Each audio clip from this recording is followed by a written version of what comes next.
મેં કશે વાંચ્યું હતું કે જે ધૂની લોકો હોય છે ને એને લોકો ગાંડા કહે છે. જે લોકોને કોઈ ધૂન સવાર હોય છે ને એ કશેથી પણ પથ્થરમાંથી પણ પાણી પેદા કરી શકે છે. અને આઈ થિંક આવા જ લોકો ઇતિહાસ રચી શકે છે, આવા જ લોકો કંઈક ઉખાડી શકે છે, આવા જ લોકો કંઈક રિવોલ્યુશન લાવી શકે છે. 1958 લોસ એન્જલસમાં એકમાત્ર એક દુકાન હતી જેમાં ફક્ત ને ફક્ત ઓથેન્ટિક ઇન્ડિયન મ્યુઝિક ઇન્સ્ટ્રુમેન્ટ મળતા હતા અને બહુ ફેમસ દુકાન હતી. તો ત્યાં આગળ એક ઇન્ડિયન માણસ આવે છે 35-36 વર્ષનો, આવીને જુએ છે કે અહીંયા તો બહુ જ સુંદર ઓથેન્ટિક ઇન્ડિયન મ્યુઝિક ઇન્સ્ટ્રુમેન્ટ મળે છે. ત્યાં એક સેલ્સ ગર્લ કામ કરતી હતી. એ આ માણસને જુએ છે, એને કપડાં એકદમ સાદા, થોડોક લગ્ગર વગ્ગર, ધૂની માણસ હતો. એટલે એને જોઈને લાગે છે કે આવ્યો હશે કોઈ સાદો માણસ, પહેલી વાર અમેરિકા આવ્યો હશે અને આવી કોઈ દુકાન જોઈએ એટલે ખાલી જોઈને જતો રહેશે. પણ એ વ્યક્તિ સેલ્સ ગર્લ પાસે જઈને કહે છે કે મને પેલું ઉપર સિતાર છે ને એ મને કાઢી આપો ને, મારે જોવું છે. એટલે પેલી છોકરીને ગુસ્સો આવે છે કે એક તો તારા કપડાં છો, આટલું મોંઘું સિતાર લઈશ અને મારે એના માટે ઉપર ચડવાનું, આટલી મહેનત હું નહીં કરું. એટલે અવોઇડ કરે છે. એટલે નીચે જેટલું પણ સિતારનું કલેક્શન હોય છે એ બતાવે છે અને કહે છે કે જો આ બધા સિતાર છે, આમાંથી કોઈ એક ચૂઝ કરો, આ બધા સિતાર વાગે છે અને અમારી પાસે આટલું સુંદર કલેક્શન છે. You know the style of selling the product. એટલે પછી પેલો વ્યક્તિ કહે છે કે ના, મને તો ઉપરનું જ સિતાર જોઈએ છે. હવે આ બંનેની બહેસ દુકાનનો માલિક સાંભળે છે, ડેવિડ બર્નોડ.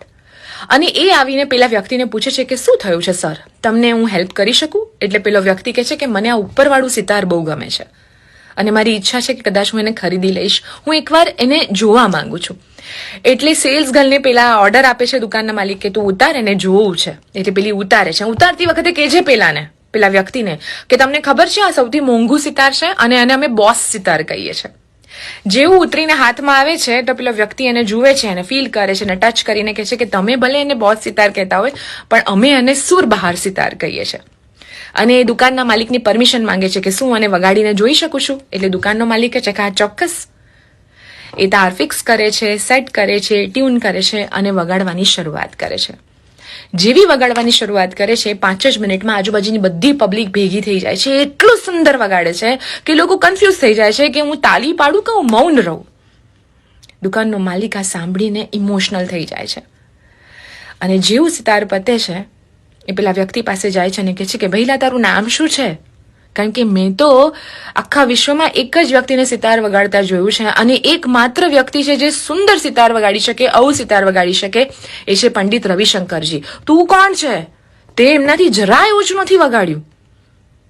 એટલે પેલો હસી પડે છે અને પેલી સેલ્સ ગર્લ આ બધું સાંભળીને આંખમાંથી આંસુ આવી જાય છે કે મેં આ માણસને, મેં આ હિન્દુસ્તાનીને એટલો નોર્મલ સમજ્યો, એવું સમજ્યો કે આની શું ઓકાત છે સિતાર લેવાની. અને હું તો ખાલી મારી જ કોમ્યુનિટી લોકોને ક્રિએટિવ સમજુ છું, ટેલેન્ટેડ સમજુ છું, પણ એક હિન્દુસ્તાની આટલું સુંદર સિતાર વગાડી શકે છે. એટલે એના ખિસ્સામાંથી $1 નોટ કાઢે છે અને પેલા વ્યક્તિ પાસે જઈને કહે છે કે મેં તો તમને શું સમજ્યા ને તમે શું નીકળ્યા, તમે પ્લીઝ તમારો ઓટોગ્રાફ મને આપો મારી આ $ની નોટ પર. એટલે પેલો વ્યક્તિ હસે છે અને સેલ્સ ગર્લે જે આપેલી $ની નોટ હોય છે એના પર પોતાનું નામ લખે છે, Salil Chaudhary, the great music composer Salil Chaudhary. અને આ સિતાર, આ સુરબહાર સિતાર લઈને સલીલ ચૌધરી ઇન્ડિયા આવે છે 1958માં અને 1959માં આ સિતાર પર એક આખું ગીત બનાવે છે અને એ ગીત અમર થઈ જાય છે.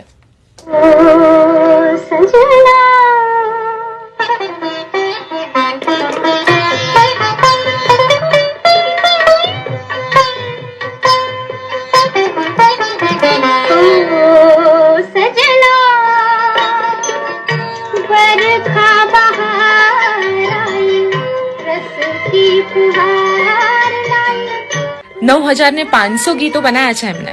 Salil Chaudhary, the great music composer Salil Chaudhary आज बर्थ एनिवर्सरी है. इतिहास ऐसे ही रचे जाते हैं जनाब.